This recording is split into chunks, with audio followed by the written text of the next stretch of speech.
ناپاک شخص اگر اپنی انگلی کو یا اپنے ہاتھ کو پاک پانی میں ڈبو دیں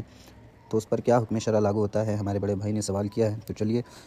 قرآن و سنت کی روشنی میں اس سوال کے جواب کو ڈھونڈنے کی کوشش کرتے ہیں۔ الجواب یعن الملک الوقاب۔ ایک چیز تو یہ سمجھ لیں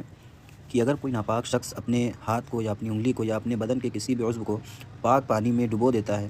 تو اس سے وہ پانی ناپاک نہیں ہوگا۔ یہ غلط فہمی دور کرنا اشد ضروری ہے۔ لوگ سمجھتے ہیں کہ وہ پانی ناپاک ہو جاتا ہے، لیکن ایسا نہیں ہے، بلکہ اس پانی کو مستعمل کہا جاتا ہے، یعنی وہ پانی استعمال شدہ، استعمال کیا گیا ہوا پانی کہا جاتا ہے۔ اور مستعمل جو پانی ہوتا ہے وہ ناپاک نہیں ہوتا ہے، البتہ اس کے اندر پاک کرنے کی صلاحیت نہیں ہوتی ہے، یعنی اس سے وضو اور غسل نہیں کیا جا سکتا ہے۔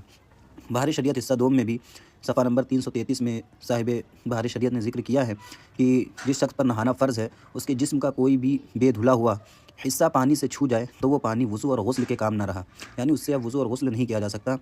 اگر دھلا ہوا ہاتھ یا بدن کا کوئی حصہ پڑ جائے تو حرج نہیں ہے۔ آگے فرماتے ہیں کہ اگر بضرورت ہاتھ پانی میں ڈالا، جیسے پانی بڑے برتن میں ہے کہ اسے جھکایا نہیں جا سکتا، نہ کوئی چھوٹا برتن ہے، تو اس میں پھر کوئی حرج نہیں ہے استعمال کرنے کے لیے، یعنی بقدر ضرورت اس میں ہاتھ ڈال کر آپ پانی استعمال کر سکتے ہیں۔